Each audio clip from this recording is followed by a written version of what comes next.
mereferensi ke yang sudah ada. Ya, ini halaman depannya ini. Ya, halaman depannya ini. Devra dan lain-lain di ini nama perusahaannya. Ini kemudian di konsep dari gambar-gambar dari perencanaan dari SUD dan kebetulan ini memang pekerjaan beneran, jadi pekerjaan project, jadi memang ada apa namanya, ada gambar-gambarnya, gambar kerjanya. Nah, di sini ini akan coba dijadikan soal nih, di mana kita bisa baca, di mana kita bisa baca eh, ada panah-panah ya, ada panah-panah, ada manhole, ada kot gitu ya, ada yang gede ini. Ini pernah dimunculkan juga waktu di kelas, kalau nggak salah saya pernah memberikan ini di kelas di kelas reguler. Nah, jadi di sini memang kita kekurangannya di sini tidak ada informasi topografi ya. Jadi kita agak belum bisa membayangkan ini airnya akan mengalir kemana. Tapi dari panah-panah ini tentunya kita bisa menangkap dengan menggunakan panah, Pak. Ilustrasi informasi dari gambar ini, gambar kerja ini, kita akan membuat gambar berikutnya. Jadi kita akan membuat gambar berikutnya ya. Jadi kita menghitung, akan menghitung apa nih istilahnya? Jadi gambar ini. Kita akan menghitung misalnya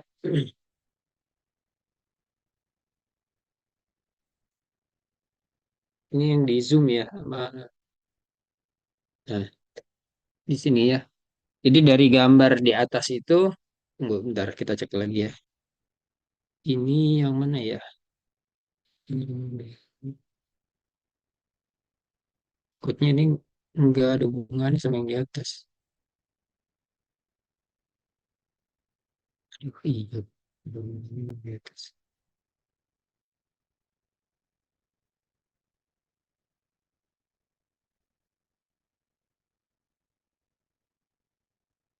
Ini nggak ada hubungannya sama yang di atas nih. Hmm,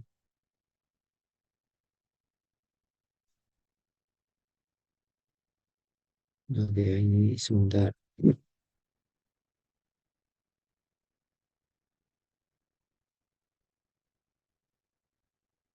Balik ya.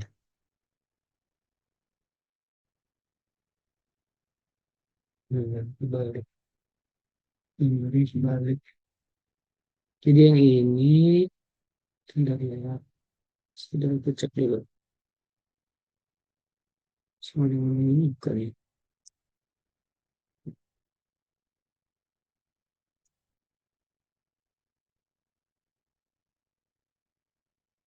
Ya, nggak apa-apa.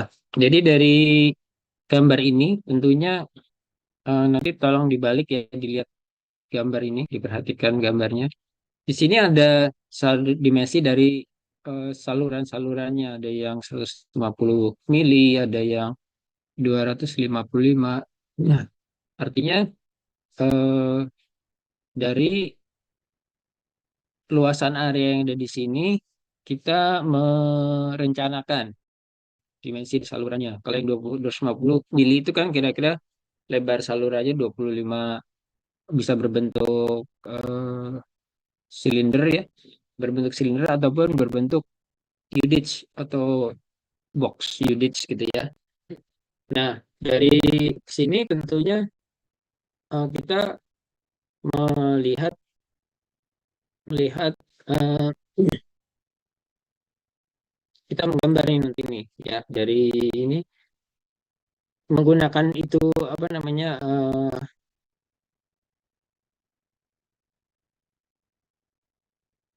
dimensi yang menurut kita ini cukup mewakili cukup mewakili dimensi yang diperlukan untuk menghitung luas, enggak, ini karena nggak ada luas ya, untuk menghitung air yang akan melewati saluran ya.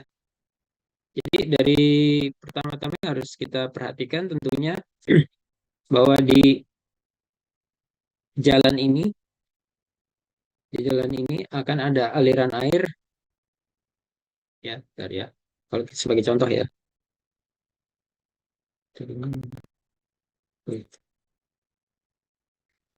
di jalan ini nih, jalan ini, ya jalan ini,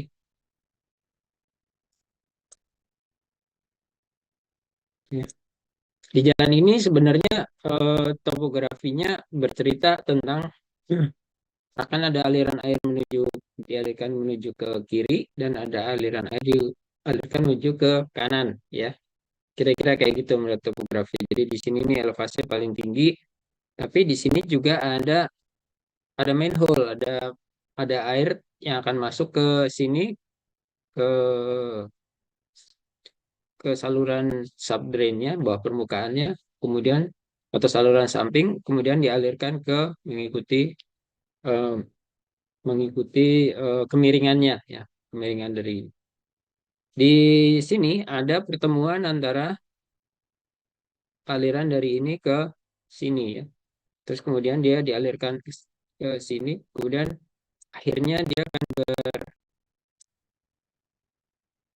oh salah, saya salah.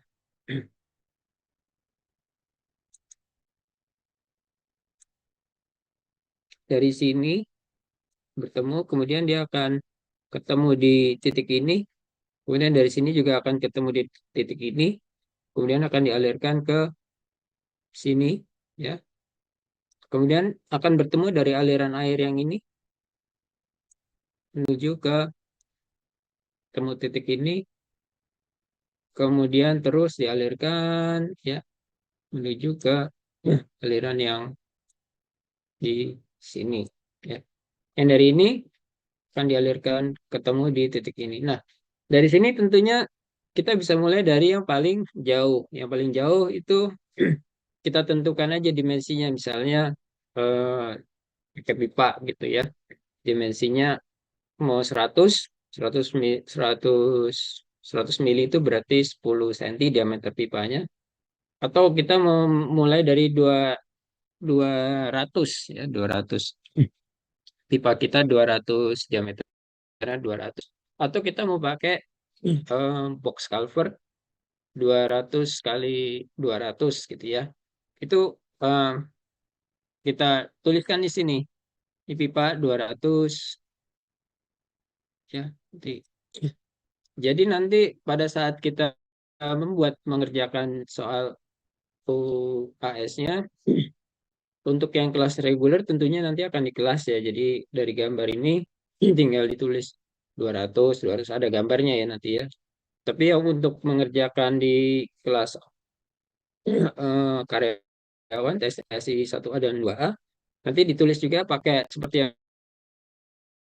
yang Pak Budi lakukan sekarang ini, kemudian nanti di screenshot, ya. Jadi ini 200 misalnya. Kemudian di sini jadi 220 gitu, ya, misalnya. Di sini sudah jadi 250. Kenapa? Karena kita akan menambah eh, jumlah air alirannya akan menjadi lebih banyak. Kemudian sampai di sini sudah menjadi 300 gitu, ya.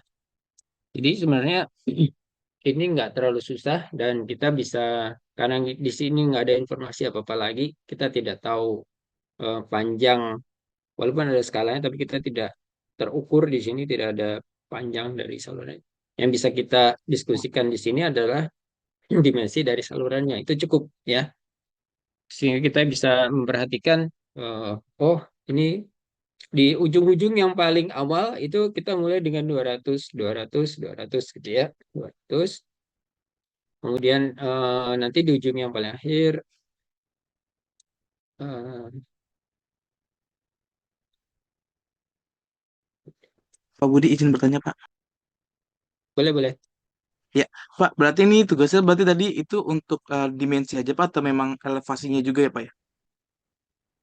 Nah ini em, saya kepengennya nambahin elevasi, tapi kalau kita nggak nggak punya informasi elevasi, tentunya kita hanya mengandalkan gambar aja. Kalau dimensinya em, kita nggak akan menghitung secara fisik karena kita juga nggak punya informasi jarak, ya. Kita nggak punya informasi jarak. Jadi seperti seperti kita mencoba memahami dulu proses bahwa mulai dari saluran dari titik yang paling awal itu dimensi dari salurannya kecil terus kemudian menjadi lebih besar itu dulu itu jadi secara konsep itu aja yang perlu di ilustrasi ditambahkan angka-angka dimensi dari salurannya di sini boleh pakai diameter boleh pakai yardage itu aja sih mungkin Roberto. Ya, Pak, Pak izin bertanya ya Pak ya. Berarti Pak, kalau saya mau nanya Pak, berarti ini kan dia ada Pak, saya izin drawing Pak ya. Kalau kalau Boleh. ini sama ini kan dia sama nih, masa apa namanya, dia bertemu di dua dua misalnya dua aliran bertemu Mm. dengan satu flow yang sama Pak. Tapi kan ada yang dia ada yang dari ujung berapa kilometer dan berapa kilometer. Nah, kan Hmm. tadi Bapak katakan memang dari semakin jauh atau semakin tinggi di alirannya, berarti kan apa untuk dimensinya ataupun penampang itu kan lebih besar Pak ya. Nah, kalau kalau dia di sini misalkan Pak, ini dia kan lumayan dekat daripada sumber Pak. Ini misalnya kita bikin 300 Pak. Nah, ternyata di sini kita juga 300 Pak. Nah, kalau memang ada perbedaan Pak antara di sini 180, di sini 200, sini 220 itu tidak apa Pak. Konektornya dia berbeda alirannya Pak. Atau bagaimana Pak? Mohon arahannya Pak. Terima Ini kasih. sebenarnya ada tambahan lagi ya. Jadi di setiap pertemuan itu selalu ada eh, eh, box control atau apa ya, ada box gitu untuk mengumpulkan air itu. Itu sudah umum. Biasanya di sini tidak kelihatan. Jadi bentuknya harusnya digambarkannya bukan bulat gini tapi kotak. Jadi bukan sebagai tempat. Kalau bulat ini umumnya kan tempat air masuk ya. Tapi kalau di sini digambarkan sebagai kotak gitu. Harusnya di tiap sambungan pertemuan junction itu digambarkan kotak gitu. Jadi mungkin si kotak ini jadi dia akan seperti di irigasi kita akan masuk dari oh bukan di irigasi ya. Enggak. Bukan di irigasi. Kalau di irigasi kita langsung bangunan bagi sadap dan ada pengukurannya. Kalau di sini eh, jadi ada pipa masuk, kemudian di kotak gitu, dari kotak itu dari bisa dari tiga sisi, bisa lebih banyak lagi, tapi umumnya paling banyak tiga sisi, kemudian dia akan keluar ke saluran yang lebih besar. Nah, nggak apa-apa karena si saluran kita itu memang tidak direncanakan untuk saluran yang bertekanan dalam arti kecepatannya mungkin akan besar, tapi dia tidak akan terisi sampai airnya meluap-meluap gitu. Jadi biasanya direncanakannya hanya kita selalu mengasumsikan ada freeboard kan. Berarti di situ ada toleransi untuk volume air yang akan lewat di masing-masing saluran ini. Jadi kalau misalnya di sini 300, di sini 300, keluarnya 350 itu masih masih memungkinkan gitu. Enggak yang 300 keluarnya 600 gitu. Enggak begitu. Kalau melihat dari saluran irigasi itu saluran drainase itu umumnya seperti itu sih. Kalau di kalau di irigasi kan kita justru dari hulunya besar di semakin ke hilirnya semakin kecil. Ya kalau ini justru yang dari ujungnya itu kecil, kemudian mendekati ke tempat pembuangan akhirnya dia akan menjadi lebih besar gitu. Mungkin gitu Roberto. Jadi nanti nanti di sini akan ada eh, apa itu, box control ya tempat itu namanya istilahnya apa ya? Kalau nggak salah box control sih. Jadi tempat dia menggabungkan sebagai junction ataupun sebagai join dari untuk dialirkan ke yang lain. Apa cukup jelas apa kurang jelas? Iya, Pak, izin. Yang Berarti Pak, kalau yang bulat-bulat itu berarti kita katakan kalau memang di pertemuan itu kita asumsikan sebagai box control ya, Pak ya. Jadi kalau ada betul. perbedaan ataupun diferensial mengenai penampang dari unit ataupun dari drainase itu memang itu that's very okay berarti Pak ya. Oke, ya, kita aja.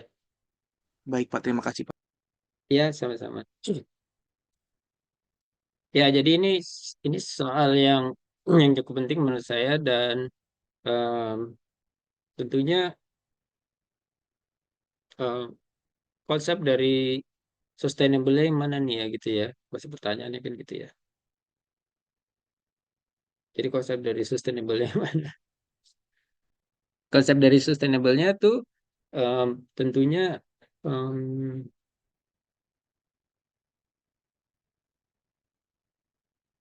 bahwa saluran-saluran ini eh,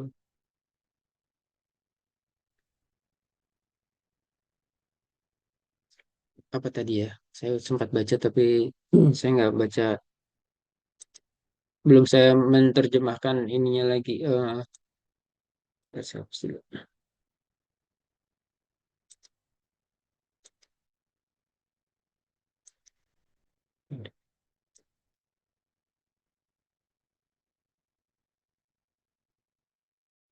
Ya, jadi sebenarnya di sini ada kata-kata yang nanti tolong dibaca juga ya.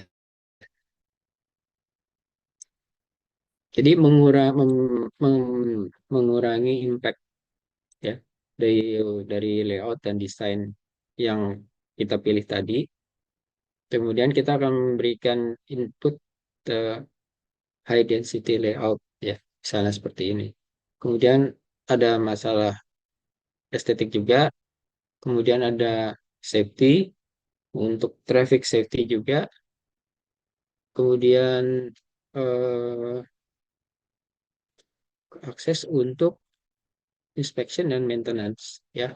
Seringkali kita menemukan di sistem drainase kita harus bongkar pasang di mana saluran drainase kita, wah nih bocor nih sebelah sini, oh ini tersumbatnya apa? Bongkar, pekerjaan bongkar. Jadi bukan ada manhole yang bisa dicek atau ada box control yang bisa dibuka. Walaupun ada, tapi biasanya lama-lama akhirnya harus dibongkar juga seluruhnya gitu kan. Itu yang kita hadapi di Jakarta, kejadiannya itu selalu seperti itu. Sehingga selalu ada pekerjaan penggantian, nggak tahu kita banyak sekali, Bang. Sering mengalami itu beberapa kali dalam 1 tahun mungkin ya, Bu. Dan menurut saya itu konsep sustainability harus diadopsi ya. Yang kita belum amati tentunya bagaimana dengan drainase yang kemarin dibangun untuk mendukung drainase MRT gitu ya. Itu belum ada ceritanya, belum ada yang mengamati, belum ada yang membuat tulisan, hanya sekedar menjelaskan bahwa oh drainase MRT 2,5 kali 2,5 meter gitu ya. Jadi tapi yang mengevaluasi apakah dia cukup, apakah dia itu, saya belum melihat papernya. Nah, kalau di sini tentunya hmm, kawasannya nggak ingin semuanya nggak ingin jadi kota seperti Jakarta ya, kota super besar gitu. Di sini tentunya kalau di sana disesuaikan dengan perkembangan kotanya untuk proyeksi 30 tahun ke depan gitu. Jadi konsep sustainability-nya memang direncanakan untuk 30 tahun ke depan, bukan untuk direncanakan menjadi kota super blok seperti Inggris, apa yang di Inggris tuh misalnya, ini kebetulan di Inggris juga seperti di Manchester, seperti di London, seperti di mana gitu ya. Tapi walaupun begitu di kota-kota itu pun mereka juga sudah menerapkan konsep sustainability itu dari, menurut saya udah dari dulu sih. Dari bahkan mungkin abad ke pertengahan ya, abad ke-11 gitu. Lihat bangunan-bangunan tuanya kan rata-rata umurnya udah 700-800 tahun di situ ya. Jadi mungkin kira-kira seperti itu. Dan konsep ini tetap diadopsi sampai sampai sekarang karena lebih memberikan manfaat dibandingkan dengan yang di tempat-tempat yang tanpa perencanaan ya, tanpa perencanaan, tanpa menggunakan konsep sustainability ini. Mungkin ini yang jadi, ini akan jadi soal, makanya kenapa saya mencoba memberikan ini sebagai soal. Kalaupun saya memberikan elevasi di sini, tentunya nggak akan berubah, nggak akan mengubah terlalu banyak, kecuali kita menggunakan model, kita bisa menghitung dan itu tentunya lebih baik untuk proyek ya. Kalau kita hanya memberikan eh, apa namanya evaluasi cepat gitu, orang pun akan melihat bahwa oh iya udah bagus nih gitu. Gitu ya. Jadi ini soal pertama. Soal yang kedua, ada yang masih ingin tanya lagi? Enggak ya? Karena ini tadi yang ini sebenarnya saya kira tadinya bisa memberikan ilustrasi yang lebih baik gitu, tapi ternyata ini gambarnya selain kebalik juga. Saya pikir ini angka-angka ini lebih banyak ke untuk nanti pelaksanaan di lapangannya siapa yang akan melakukan pekerjaannya atau apa gitu. Jadi angka-angka ini tidak berkorelasi langsung dengan konsep dari sustainability yang ingin saya jelaskan. Em, Tentunya di gambar-gambar ini tadi ada keterangan legenda yang bukan hanya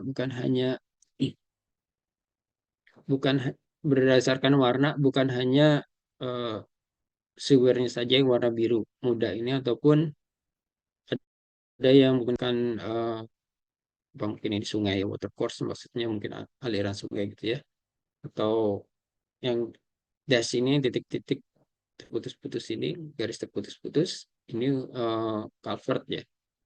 Tapi ada juga yang bentuknya swales atau bentuknya pipes gitu ya. Jadi walaupun ada yang ditampung dulu sementara sebagai basin atau area yang diperbolehkan untuk di apa namanya tergenang sementara gitu, mereka mencoba mencoba menjelaskan di gambar ini. Tapi saya lihat di sini dari gambar lain nggak ada detailnya. Mungkin di beberapa gambar yang lain, tapi di sini sepertinya nggak ada ya. Mungkin di gambar yang lain yang di file yang satu lagi yang udah saya upload juga. Tapi nggak apa-apa, ini cukup ini saya yang akan kita pergunakan di eh, UAS-nya ya. Masih ada pertanyaan? Mudah-mudahan ini dimengerti ya. Jadi kita nggak kemana-mana, kita hanya memberikan angka-angka di sini. Kita mulai dari tempat paling jauh, tapi jangan salah ya. Ini gampang, tapi gampang memang susah karena kita seringnya kehilangan orientasi dari ini sebenarnya eh, arah alirannya kemana sih sehingga kita salah memberikan nilai kalau memberikan dimensi dari eh, pipanya. Tapi mudah-mudahan ini tidak tidak susah dan mudah dimengerti. Kita harus menggunakan elevasi yang sebenarnya kalau kita mau menghitung lebih baik, sisi kita perlu mempunyai mempunyai informasi topografinya itu gitu ya, elevasinya. Oh, ini lagi sariawan jadi kalau bicara juga agak ya gitu. Nah, kemudian ini soal yang pertama. Soal yang kedua, sebentar, saya mundur dulu karena ada beberapa tugas yang emang nggak dikerjakan. Jadinya tadi tolong dilihat lagi tugasnya, atau kalau nggak tugas yang ini aja deh, yang dijadiin UAS ini tolong dikerjakan supaya minimal nilai apa bagus ya, nilai tugasnya bagus. Ada yang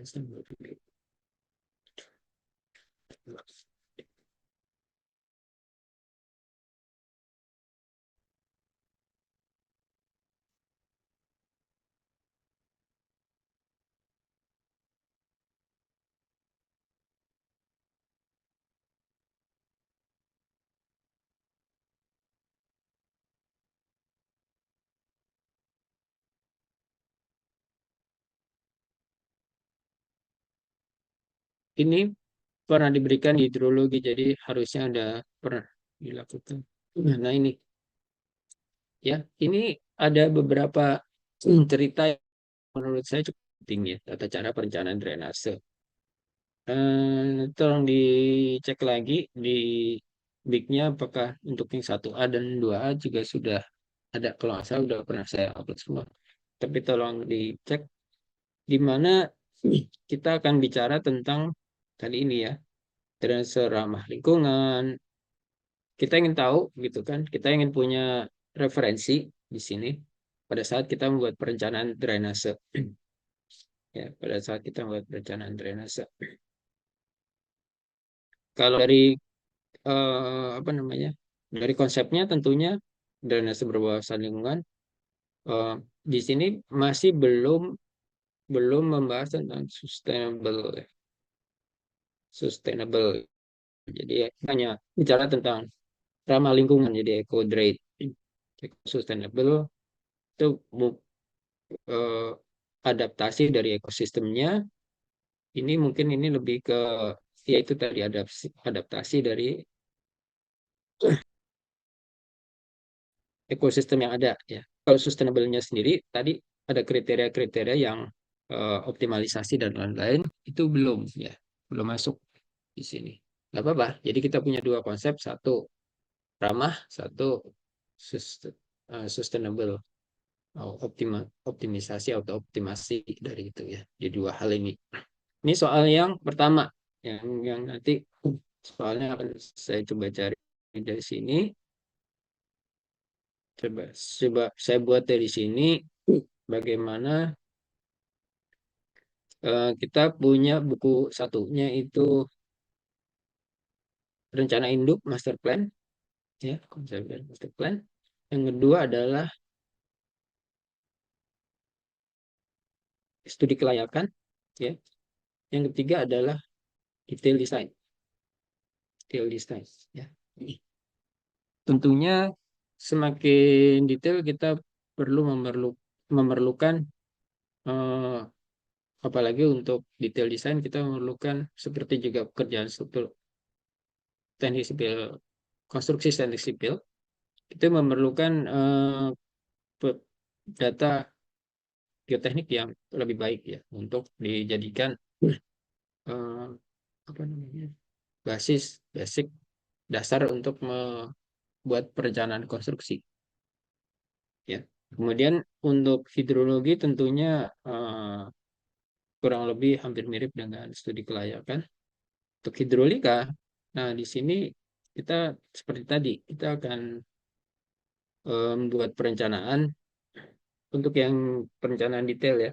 Kita akan membuat perencanaan dimensi dari salurannya itu ya. Termasuk mungkin kalau nanti dia akan dipercetak precast ataupun cast in situ misalnya gitu ya. Jadi kita kita melihat em, evaluasi dari jawaban dari pertanyaan nomor satu itu sebenarnya lebih dari menuliskan saja ini.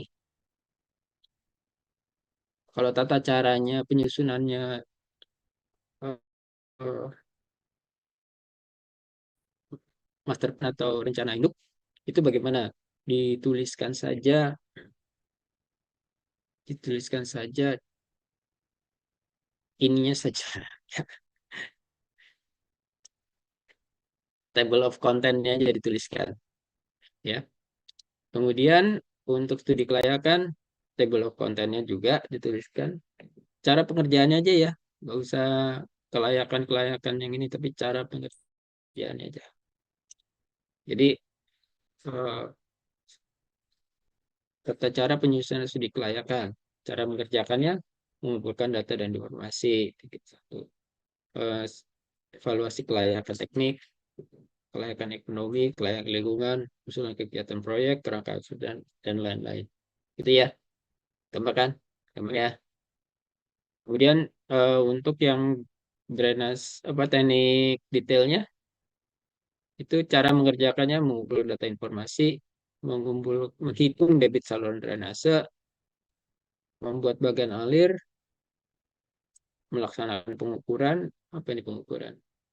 Tadi itu terestris ya, di mana kita memerlukan informasi saluran ini nggak boleh di sisi sebelah satu yang lebih tinggi daripada sisi sebelah lain, nanti airnya malah tergenang di situ gitu ya.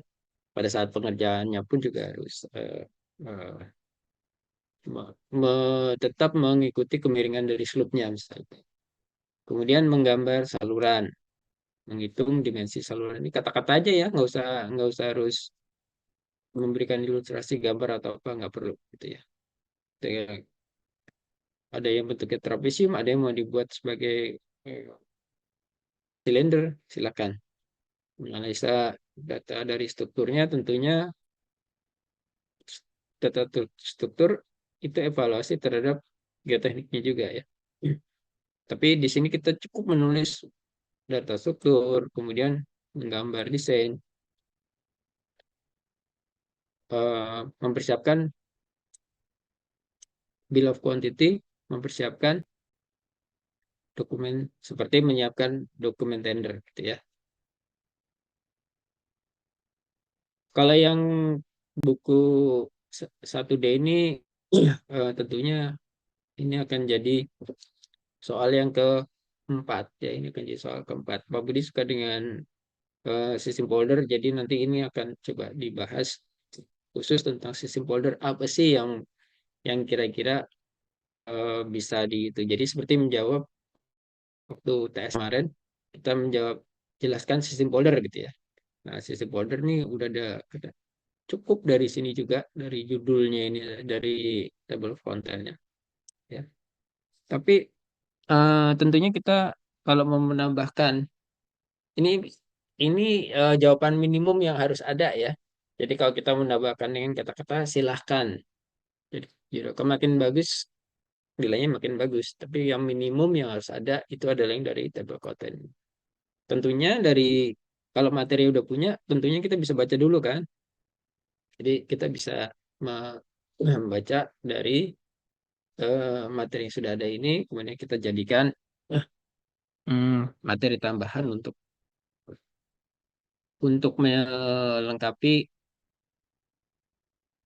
melengkapi jawaban kita di UAS itu. Jadi tadi soal nomor satu, soal nomor dua ini, soal nomor tiga tadi gambar drainase tadi. Kemudian yang soal nomor empat nih yang menurut saya eh, agak sedikit tidak mudah karena akan menggunakan hekras. Ya. Kenapa harus pakai hekras? Karena sebenarnya kalau kita punya informasi yang cukup lengkap dari mana tadi? Dari oh, ini lagi azan nggak ya?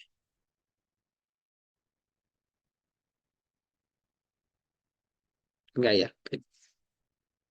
Tolong ingatkan Pak Budi kalau pas kebetulan azan nanti kita break dulu sebentar.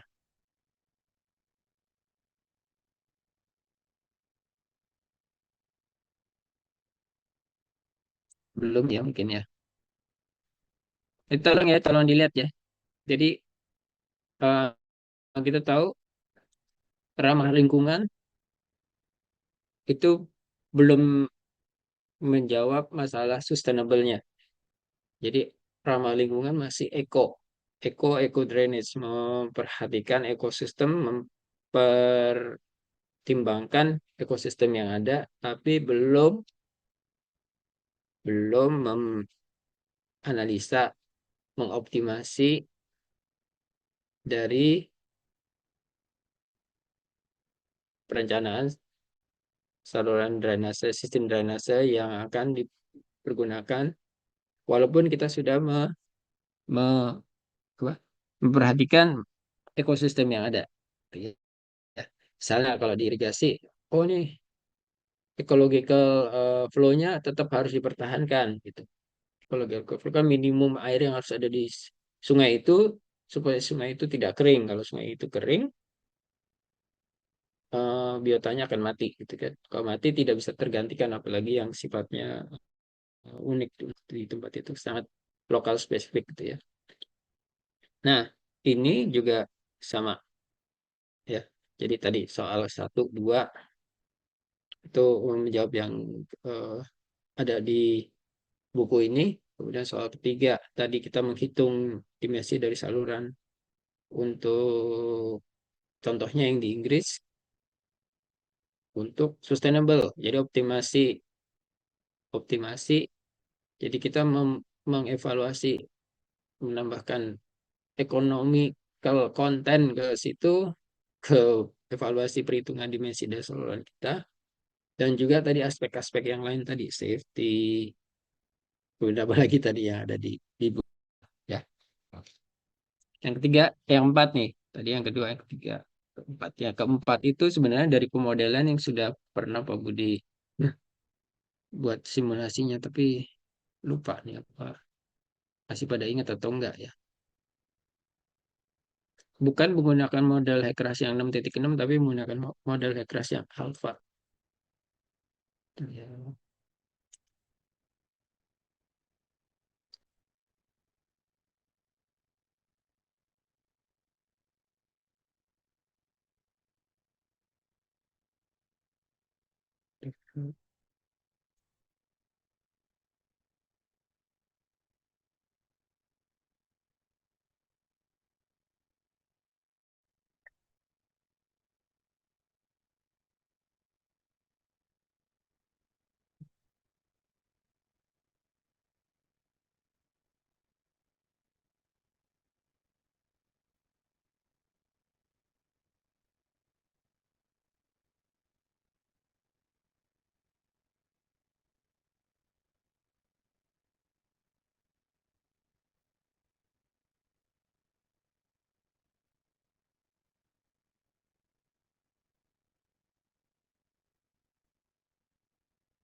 Hmm, gimana ya?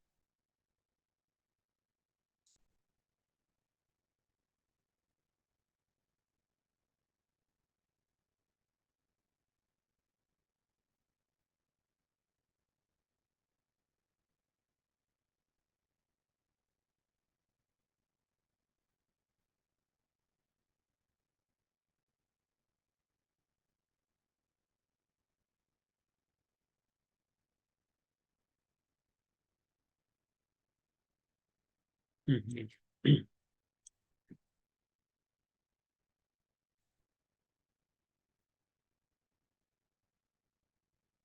ya. File ini akan Pak Budi zip dan Pak Budi upload untuk soal ya. Pak Budi zip, Pak Budi upload untuk soal. Jadi sebenarnya yang akan membedakan dari analisisnya adalah debit yang akan kita berikan dengan eh, debit yang menjadi pembedanya adalah debit yang akan kita isikan ke tabel tabel debitnya ya, inflow-nya atau tabel eh, eh, sebentar, tabel saya buka dulu ya di contoh ini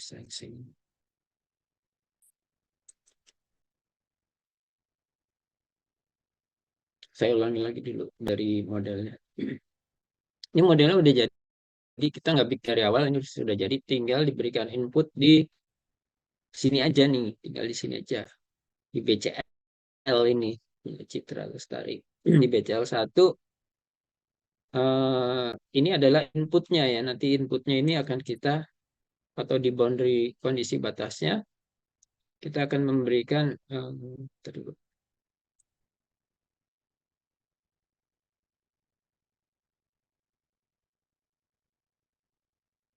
Hmm,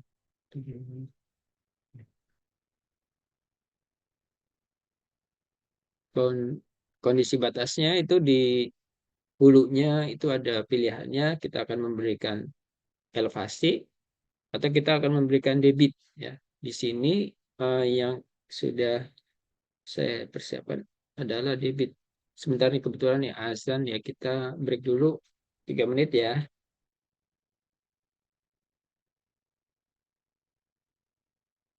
Oke, bentar ya.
Oke, satu lagi ya kita lanjutkan untuk pemodelan.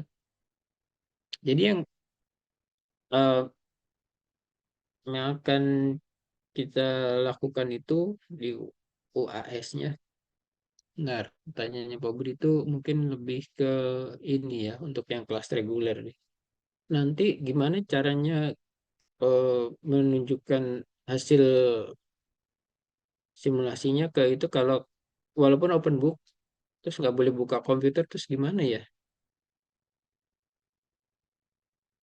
Kira-kira mungkin Angga, Maulina, Eh, atau Mm, Kalau itu paling di soalnya gitu Pak, ditulis keterangannya boleh boleh bawa laptop atau paling dibikinnya no internet atau gimana gitu Pak, ketentuan-ketentuannya. oh Yang dibikinnya no internet ya? iya, kalau Bisa ya? laptop kemarin kayak gitu.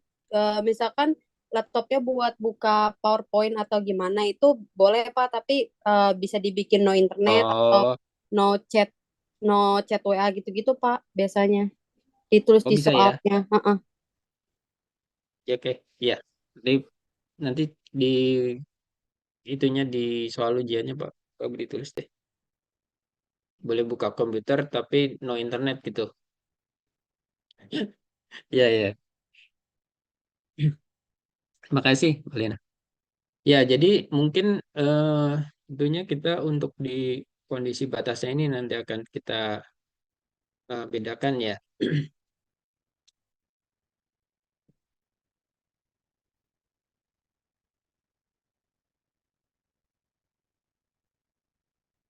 Apa nih? Bukannya.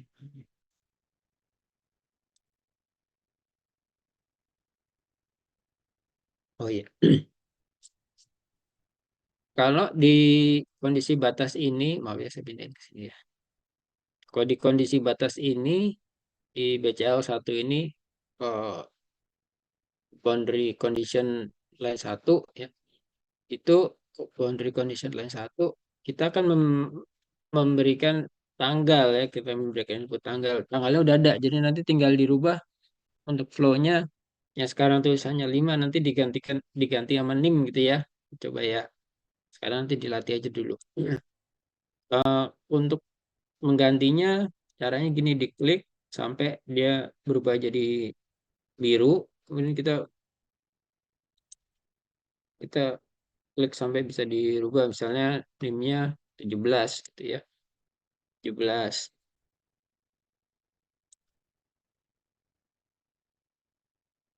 Terus mau terus 17 apa 17 hanya 2 jam, 3 jam, boleh-boleh aja gitu ya. Tapi paling tidak kita ingin mendapatkan informasi sebenarnya kalau kita berikan debit sesuai dengan NIM kita untuk 4 jam, 5 jam seperti yang sering terjadi kalau misalnya udah dapat banjir kiriman dari ini kan ini masih Ciliwung ya. Jadi kalau kita dapat banjir kiriman dari hulu itu tentunya kita ingin melihat kalau dapat banjir kiriman yang sudah dikecil-kecilin, kecil-kecilin, ya sudah ditampung di waduk Ciawi dan Sukamahi, ataupun dulu sebelumnya yang sekali terjadi siaga 1, 2, 3, 4 gitu ya. Nah, biasanya itu berlangsungnya kan sekitar 6 jam 7 jam juga ya banjirnya itu. Nah, si daerah mana saja yang akan tergenang ya, daerah mana saja yang tergenang. Jadi kalau kita ini semuanya untuk nih, saya mau ngasih contoh kalau kita menginterpolasi datanya.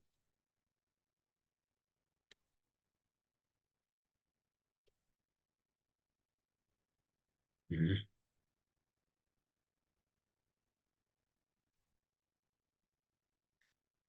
Terus saya mau kosongin dulu. Terus untuk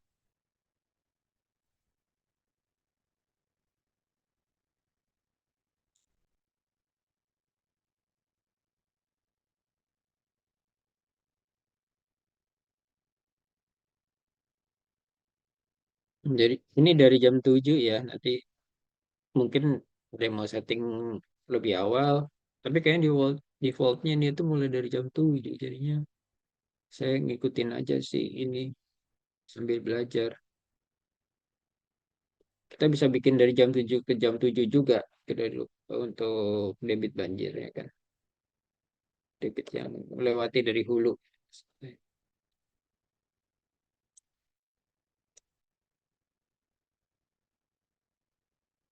Nah, ya, karena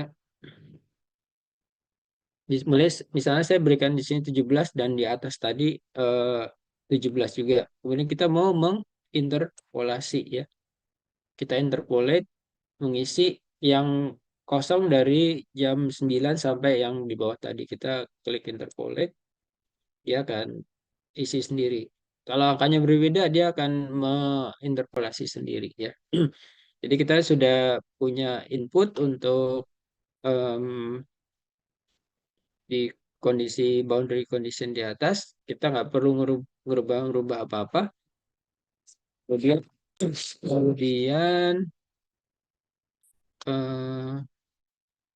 oh ya,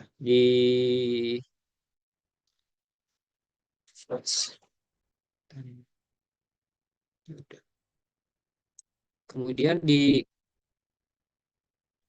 sini kenapa kok dibuat titik-titiknya jauh begini gitu ya? Kenapa nggak dipepet-pepetin aja sampai ke pinggiran dari bantaran kali Ciliwungnya ini? Tentunya karena saya masih ingin melihat eh, kira-kira kalau nggak dipepetin banjirnya tuh akan mengenangi sampai di mana aja ya. Kayak kayak ini kayak yang di belokan ini sebenarnya harusnya masih bisa dipepetin, kemudian em, di sisi yang ini pun juga masih bisa dipetkan sampai ke dalam sini sebenarnya. Tapi kalau untuk yang udah bisa melakukan itu boleh-boleh saja ngerubah-ngerubah kondisi batasnya. Tapi kalau belum, pakai ini aja dulu. Di sini walaupun ada sudah diasumsikan betul, tapi di sini sebenarnya modelnya yang Pak Budi buat masih salah nih. Ini ada grid mesh yang gede banget di sini yang tidak mewakili sebenarnya dari mesh yang sudah dibuat di sini ya. Jadi harusnya meshnya tuh masuk sampai ke dalam sini terus ngikutin terus belok lagi gitu. Ya, kalau masih ada waktu nanti saya perbagiin, tapi kalau enggak saya pergunakan yang ini aja apa adanya. Nah, kemudian nanti setelah ada alirannya baru kita bisa lihat, oh ternyata nggak terlalu berbeda banget gitu ya. Selama dia masih bisa lewat aliran di sini. Nah, kemudian kita lihat terus, Duh, maaf. Di sini ada percabangan, ini juga saya abaikan dari ini kebetulan ada jembatan ya. Ini ada sungai yang lain, kemudian ini ada jembatan. Iya dong, kalau ada jembatan kan jembatannya yang kena scan dari lidarnya kan. Jadi ini seharusnya dipotong, tapi di data ini susah motongnya, jadi nggak kita rubah-rubah apa adanya. Sehingga saya hanya memerlukan untuk di sekitar bantaran Sungai Ciliwung yang mau kita evaluasi, ya, mau kita evaluasi di belokan ini nih sebenarnya penduduk yang tinggal di sini bagaimana gitu ya. Saya hanya kepengen tahu dia tergenangnya sampai berapa banyak. Nah, kemudian di ujung paling jauhnya, ini emang saya buat cukup jauh ya, supaya kita bisa itu. Di ujung yang paling jauhnya, saya memberikan, aduh, maaf, saya memberikan inputnya adalah normal depth. Normal depth itu maksudnya apapun yang keluar melalui kondisi batas di hilir ini, dia akan terpantul, tidak akan berubah. Kalau elevasinya 5 ya dia akan keluarnya tetap 5. Debitnya 10 dia akan keluar 10 juga gitu ya. Keluar dari model kita apa adanya di batas ini. Ada yang model kondisi batas di mana kalau kondisi batasnya stage atau kondisi batasnya debit di mana kebetulan debit atau stage ini mewakili kondisi pasang misalnya gitu. Nah, di sini kalau kondisi pasang dia akan ada ada efek air yang balik kembali gitu, atau disebut backwater gitu ya, balik lagi ke bagian hulu, walaupun nggak terlalu banyak, tapi dia tentunya air yang naik itu, muka air pasang itu akan menahan air yang mengalir keluar. Juga kalau ada elevasi yang lebih tinggi dari di hilirnya, tentunya akan ada aliran, ada flow yang, atau ada debit yang masuk ke arah hulu gitu ya. Nah, ini di sini kalau normal depth dia akan membolehkan semua yang berasal dari hilirnya, maaf, dari hulunya tetap terus mengalir ke hilir. Jadi kira-kira seperti itu ya. Kalau diklik juga dia nggak ada kondisi batas apa-apa lagi. Boundary condition lainnya ini adalah di hilirnya adalah normal depth, di hulunya adalah stage atau eh flow ya, debit hidrograf air. Nah, nah kemudian setelah ini semua, setup ini semua, jangan lupa kita men-setup eh, bilangan Manningnya. Di sini dibuat seluruh area model itu berada di dalam eh, end value yang sama ya, Manning, nilai koefisien Manning yang sama, misalnya 0, di sini 0,02 ya, sebenarnya ditulisnya jadi 0,19999 sekian nih, jadi 0,02. Nggak apa-apa, jadi ini udah cukup mewakili kondisi gesekan, koefisien gesekan Manning yang umum itu kan antara 0,02, 0,015, 0,02, 0,025 misalnya gitu ya, atau 0,03. Nah, kemudian kita sudah siap untuk melakukan simulasi ya. Kita sudah siap untuk melakukan simulasi. Hmm. Yang akan kita lakukan untuk melakukan simulasi tadi, setelah kita rubah apa namanya, eh, elevasinya atau debitnya tadi dengan NIM, kita lihat ke plan. Ya, di sini ada plan. Terus kita perhatikan di sini plan. Kalau si plannya kita lihat tanggal starting date-nya mulainya dari jam berapa sampai jam berapa. Dari jam 7 tanggal 1 Desember sampai jam 7 tanggal 3 Desember ya, simulasi 2 hari, intervalnya 10 menit. Kalau di sininya hijau, kita sudah bisa klik untuk kita eh, hmm, apa namanya? Untuk simulasi. Kalau masih merah, itu berarti kemungkinan em, inputnya kita, inputnya kita tadi, eh, pas kita ganti debitnya tadi mungkin masih salah, atau masih belum lengkap, atau masih ada yang kosong gitu ya. Tapi kalaupun ternyata salah, pakai defaultnya aja yang dari file yang sudah di zip ini, ya udahlah, gimana lah, daripada nggak ada jawabannya, mungkin kan kita nanti ya mencoba untuk menjawab, tapi kalau belum bisa merunning dengan baik, tentunya pakai alat apa adanya aja, terus kemudian diklik. Kalau ini kan pasti asumsi Pak Budi, ini pasti akan bisa di running gitu ya, model yang Pak Budi zip ini ya. Kalau kita menggunakan eh, Ekras 2025 Alpha. Oke, sekarang kita klik compute. Kita akan melihat ada orang lari di sini. Kan melihat orang lari.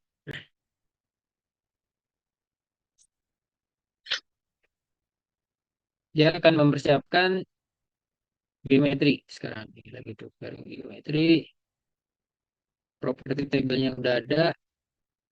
Kalau belum ada semua, dia akan mempersiapkan ini semua sebelum dia mulai melakukan running simulasi untuk 2 hari itu.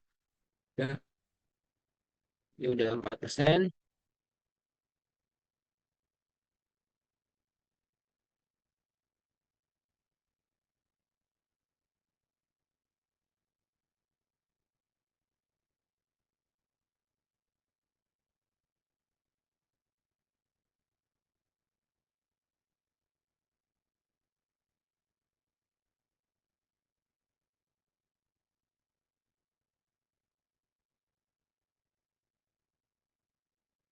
Istri kita juga bisa melihat runningnya itu berapa lama sih gitu ya. Kita bisa melihat runningnya berapa lama dari em, waktu yang sudah dipergunakan untuk membuat simulasinya dan waktu yang masih diperlukan untuk buat simulasinya ini makin lama makin melambat karena perhitungannya juga makin banyak ya titik-titik node-nya. Tapi lama-lama begitu mendekati selesai, di angka ini juga akan menjadi mengecil lagi.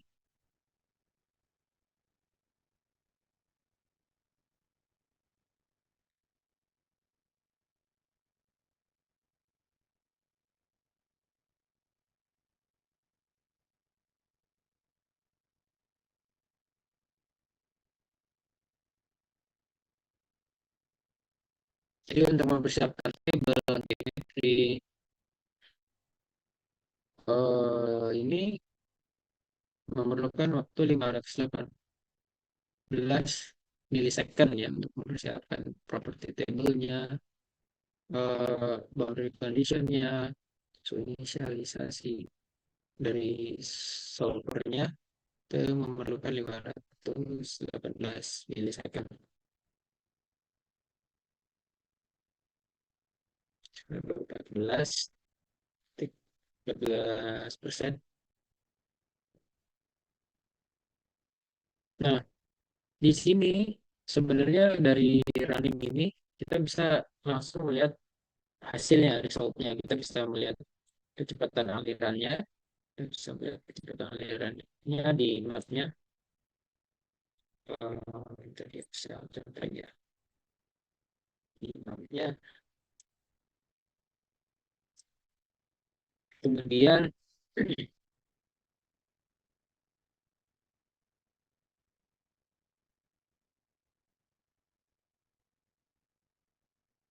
kemudian dari bawah ini kita lihat kita ada running berapa menit nih. Oh, saya geser di sini kita akan melihat ada aliran air ya dalam sebelumnya.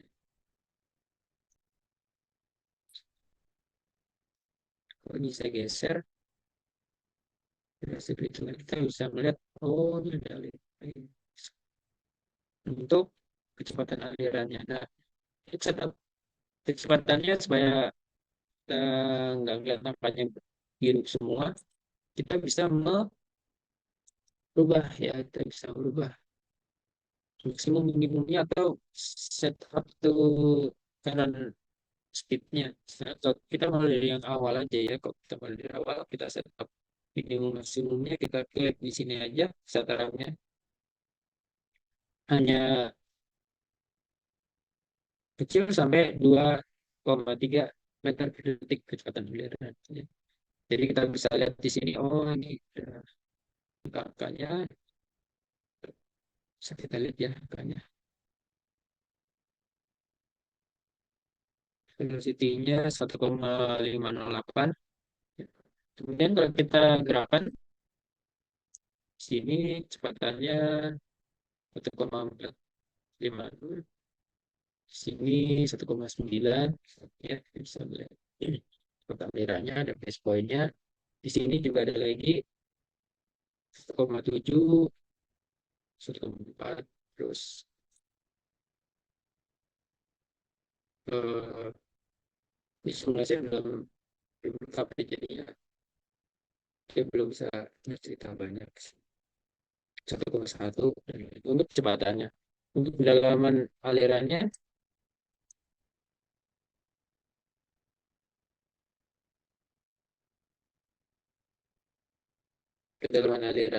kita set lagi, kita pilih yang agak-agak kecil aja di sini.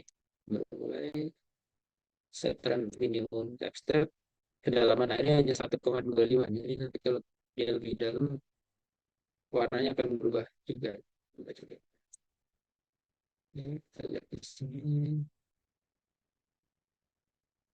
1,25. Jadi dari 17 meter titik detik itu kedalaman airnya di sini hanya 1,2, 1,23, 1,3 gitu ya di sini. Nah, itu apa namanya, menjawab soalnya ini di screenshot aja ya, di screenshot aja. Kita tunjukkan ini bisa muncul nggak juga nggak apa-apa. Kita tunjukkan seperti ini ya. Kemudian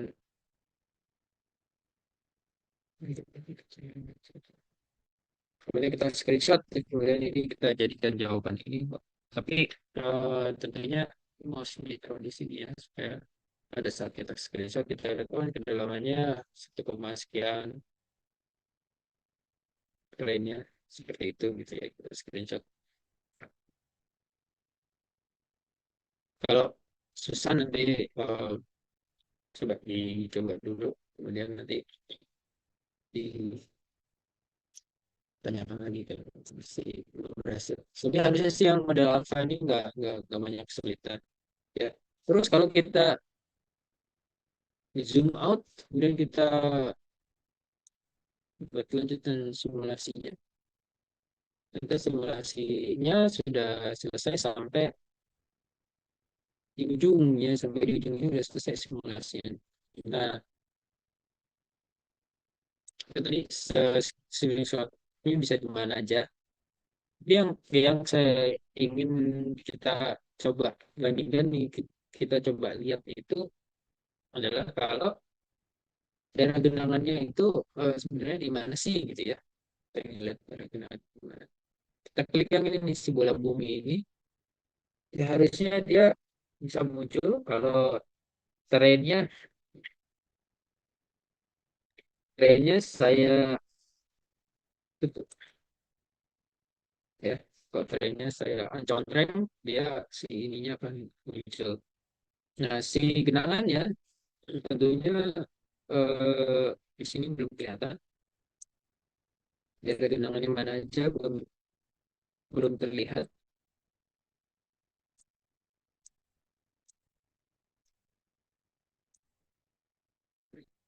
Genangannya mana ya, lupa saya. Di mana dia udah oh ya, tersini apa ya?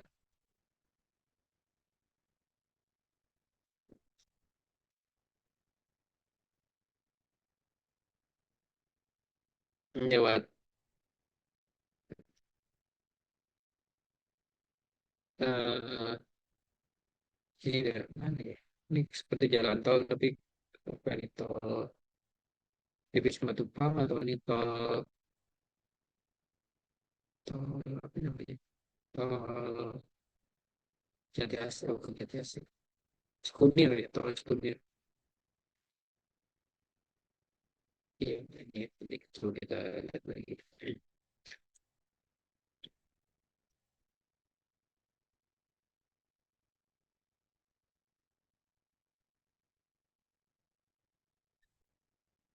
Oh, mungkin ada daerah yang nggak ingin kita bisa lihat ya, kita perhatikan di sini ada daerah yang supaya nggak bisa lihat di Google, dia dikabulkan gitu ya.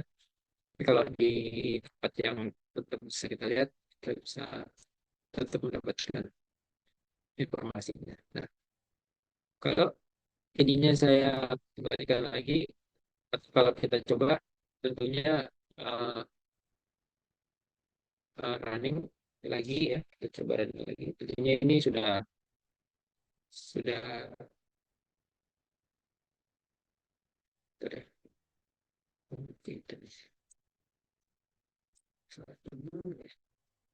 salah kalau di simulasinya ini limitnya kurang besar, tapi harusnya nggak terlalu itu, harusnya bisa langsung kelihatan karena di sini kedalaman airnya pun juga lebih dangkal dalam arti yang terekam eh, pada saat di akuisisi dari itu permukaan air pada saat itu, air sungai Ciliwung pada saat itu, dia bukan di dasarnya tapi bukan air sungai Ciliwung pada saat eh, itu. Jadi harusnya kalaupun ada genangan di sini harusnya bisa kelihatan, bisa bisa cepat kelihatan debitnya, eh, walaupun debitnya kecil. Debitnya kecil. Tapi kalau nggak ada ya udah, ini di screenshot aja. Ini Pak udah ada hasilnya.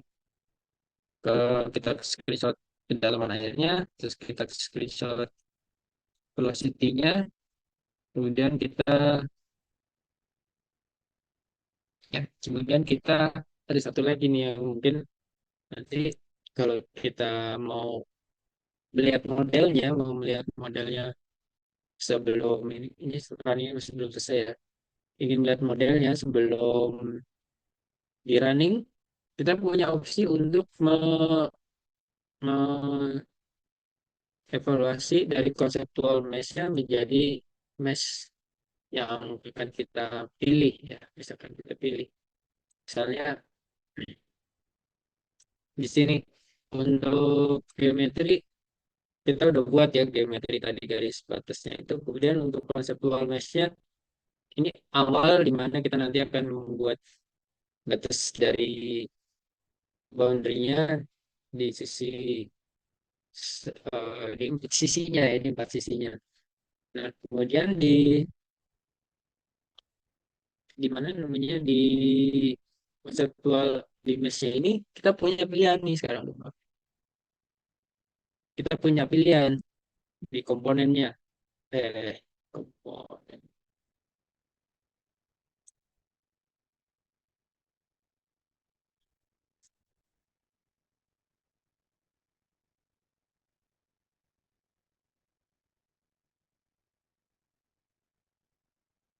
Karena dia lagi running jadi nggak bisa di stop ya.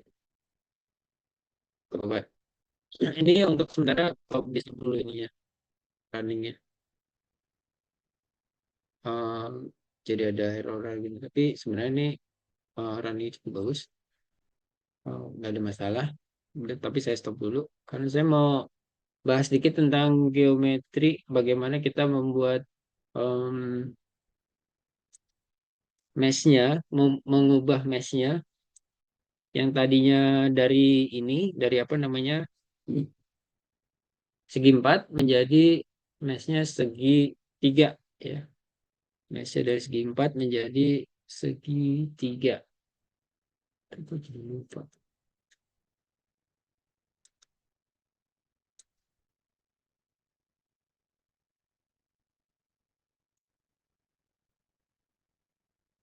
Mesh.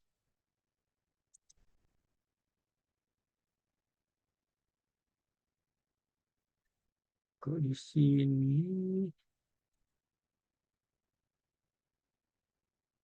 ini legendnya konseptualnya, kok di sini um,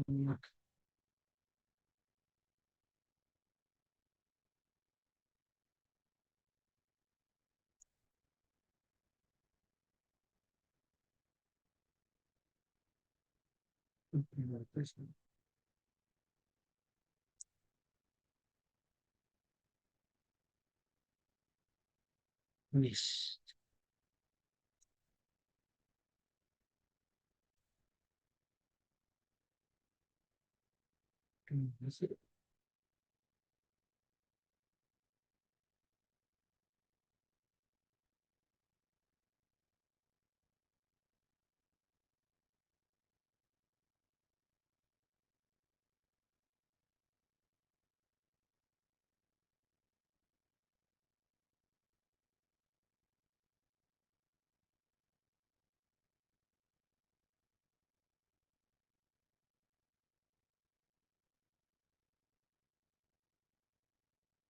Apa aja? Ini cuma background.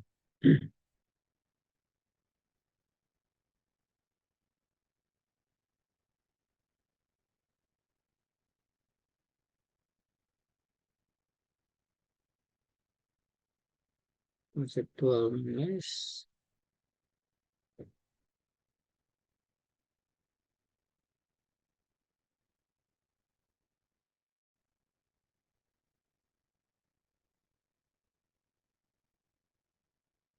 Di sini, ih, ini bagus. Geometry.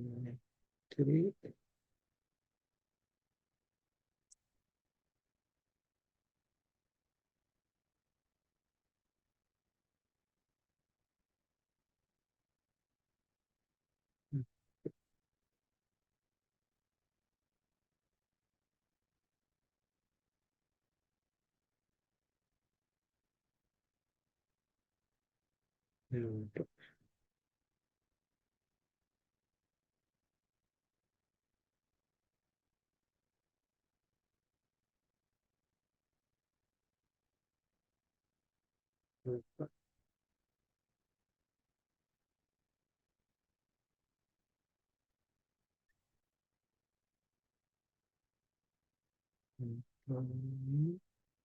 ini untuk bikin mesh yang baru, tapi untuk ganti meshnya jadi segitiga,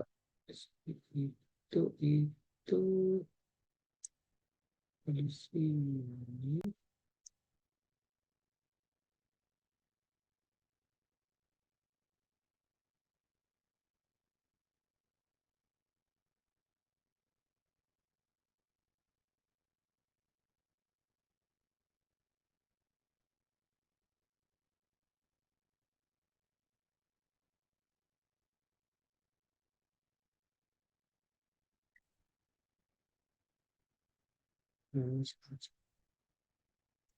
Ini model.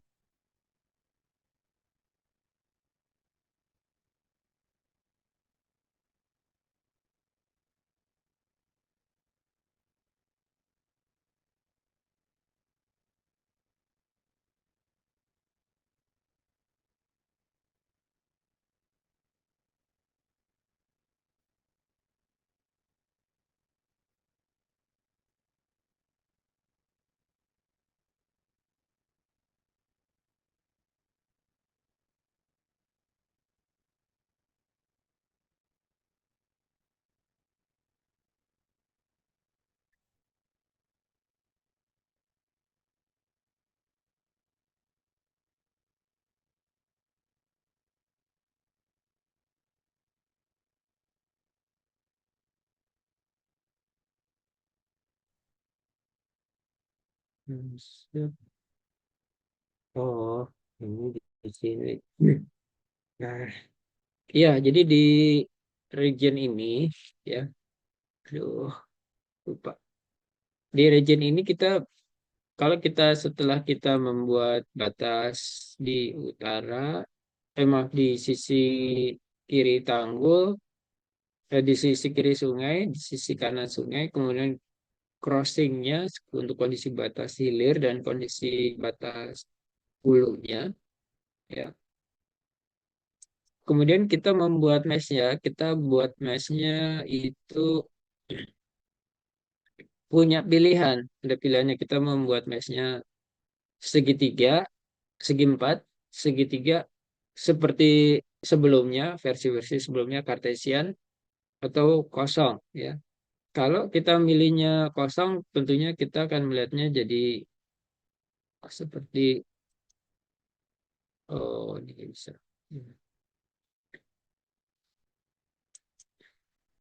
Akan kosong, ya. Tapi kalau kita membuatnya quote, kita full regenerated, dia akan muncul, ya. Hmm. Kalau kita membuatnya segitiga, buatnya segitiga, ini triangulasi, kita klik full regenerated mesh, yang akan kita lihat adalah setelah selesai, tunggu kita lihat ini belum selesai. Sini. Ya, sekarang kita akan melihat dia meshnya adalah segitiga, ya. Nah, ini gunanya tentunya kombinasi bisa kita buat, dan kalau kita punya apa ya, kondisi sungai yang berkelok-kelok, mungkin kondisi segi empat dan sekuat kuadrilateral ataupun triangulasi ini lebih bisa mm, memberikan persepsi, oh iya ini lebih lebih presisi nih, lebih akurat gitu, daripada kalau kita menggunakan meshnya Cartesian seperti eh, model keras yang sebelumnya itu. Sekarang saya coba bikin yang Cartesian.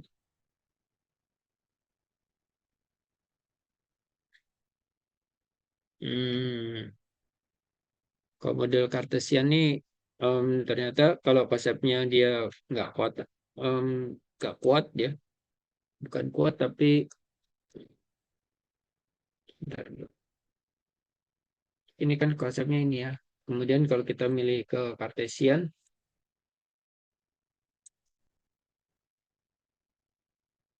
fluid related,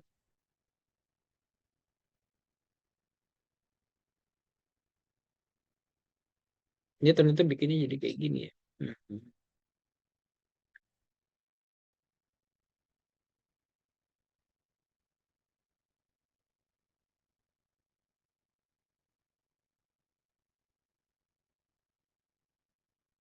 Dia jadinya segitiga juga ya. Bedanya sama yang ini apa dong? Dia juga segitiga.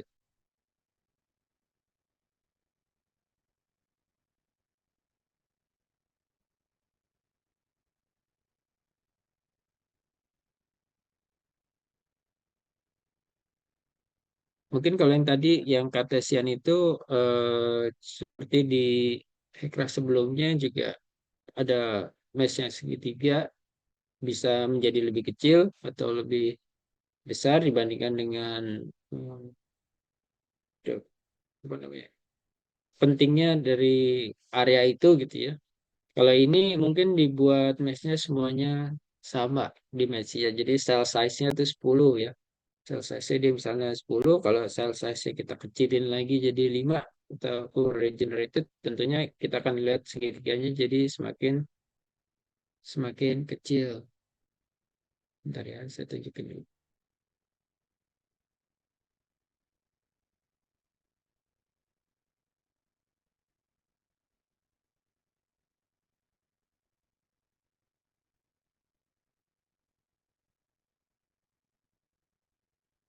Sobat.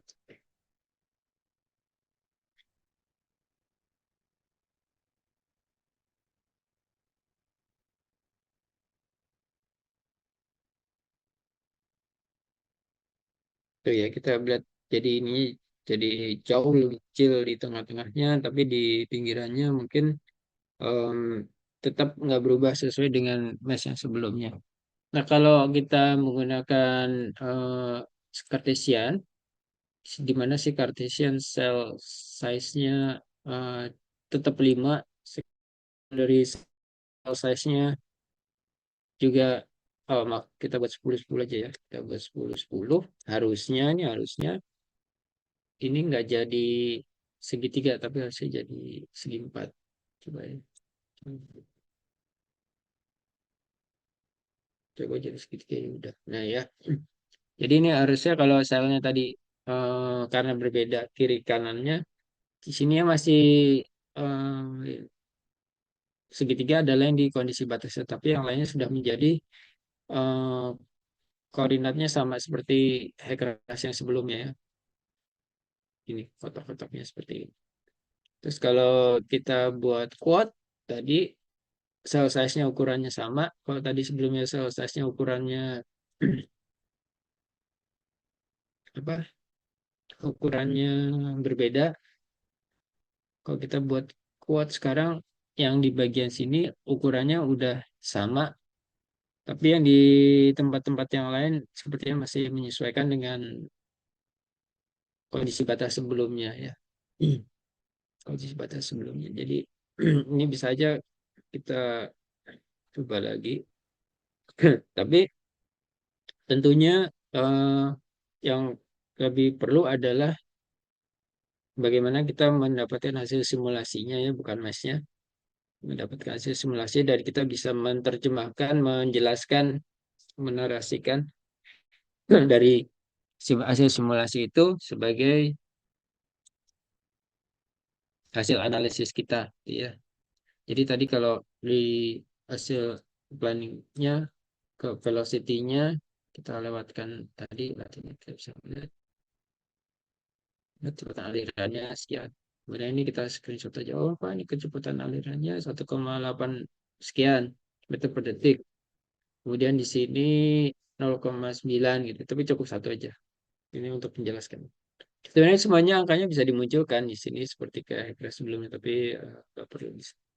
Jadi, nah, setelah melihat model ini, mudah-mudahan model ini nggak punya masalah seperti lebih sedikit masalahnya. Lebih sedikit masalah seperti model kelas sebelumnya. Kita suka error kalau pakai Rasmapper kan. Mudah-mudahan di sini lebih bagus dan harapannya nanti ke depannya ini masih bisa di uh, model sedimennya juga bisa dibuat lebih bagus di sini. Kemudian model model editingnya juga bisa di feature-featurenya bisa lebih banyak lagi. Tapi untuk sementara ini udah cukup bagus dan ini bisa menjadi materi untuk UTS kita. Untuk soal yang nomor 4. Gitu mungkin ada pertanyaan. Nanti Pak Budi melengkapi dulu, kemudian Pak Budi eh ini namanya juga masih latihan soal ya.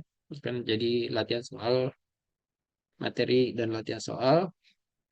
Kira-kira soalnya hampir sama lah dengan itu, kecuali yang membedakan adalah NIM-nya. Maaf ini agak jadi kok bicara agak suka-suka gameplay.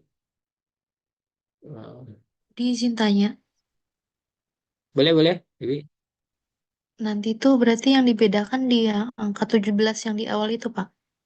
ya itu di Atau, NIM-nya nanti. Itu ganti NIM lah. oh, Yang di sini bentar, bentar ke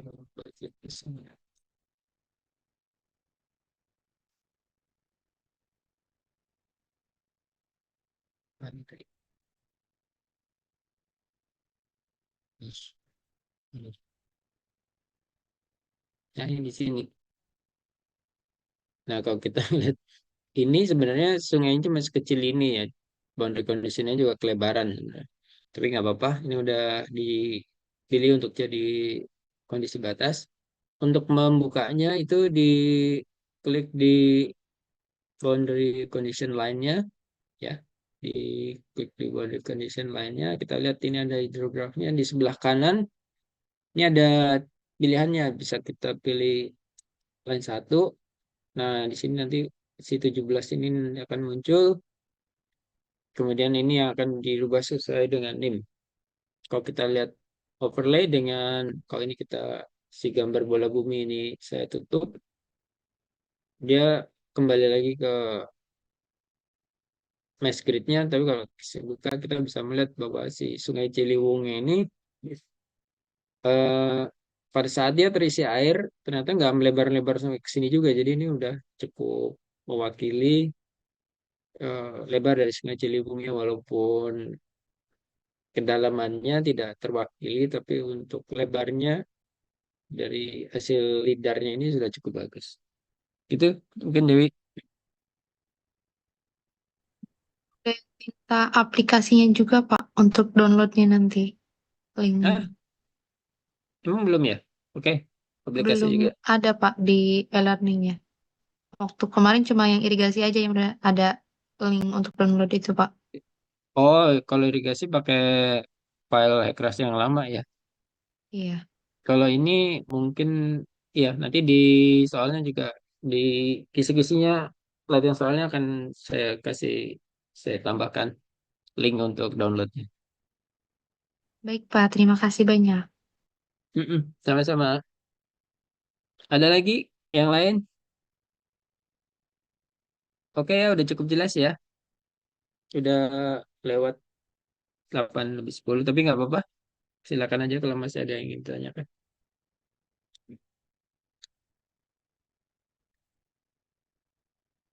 Kita udah berapa? 3:42. Oke, kalau nggak ada yang ingin disampaikan lagi, mungkin Pak Budi cukupkan kelas ini terima kasih. Pertama, sebelumnya mohon maaf apabila ada yang kurang berkenan pada saat saya menyampaikan materi atau terlambat atau bagaimana. Tentunya nilai ya, nilai belum sempat diperiksa semua, tapi nggak apa-apa. Eh, saya udah lihat sebenarnya, cuma saya nggak belum memberikan nilai saya secara umum. Mungkin nilainya bagus, kecuali tugasnya yang nggak dibuat nih. Jadinya ya itu mengurangi ya. Mendingan dicoba deh dibuat dikerjakan yang di kelas reguler. Banyak yang nggak tugas yang dari Pak Budi nggak dikerjakan. Coba tolong dikerjakan. Paling nggak di screenshot kemudian diupload dan jadi Budi bisa menilai. Oh ya ini udah dikerjakan atau belum. eh Materinya mudah-mudahan bisa menjadi materi yang berguna untuk nanti pada saat sudah bekerja, karena kita sebagai konsultan, bukan kontraktor ya, sebagai konsultan ataupun juga kontraktor, kita tentunya sedikit pengalamannya di bidang keairan, karena memang lebih banyak pekerjaan di irigasi ataupun di air baku. Sebagai besar kalau air baku pipa, kalau di irigasi di saluran tertentu ya, saluran yang sudah ya itu saja di sekitar sawah. Tapi untuk bangunan-bangunan airnya sekali itu termasuk sedikit ya, termasuk juga untuk bendungan. Jadi mudah-mudahan eh, memicu untuk ketertarikan kita ke bidang keairan. Mudah-mudahan kemudian Pak Budi mengucapkan kita ketemu lagi tahun depan, 2 hari lagi, ataupun pada saat nanti UAS ya. Mudah-mudahan bisa eh, lebih banyak yang dipelajari lagi tahun depan. Insya Allah bermanfaat. Kemudian akhiri, wassalamualaikum warahmatullahi wabarakatuh. Selamat tahun Waalaikumsalam. Terima kasih, baru Pak. 2025. Waalaikumsalam. Terima Ya, kasih, Terima Pak. kasih, Pak Budi. sama-sama. Ya.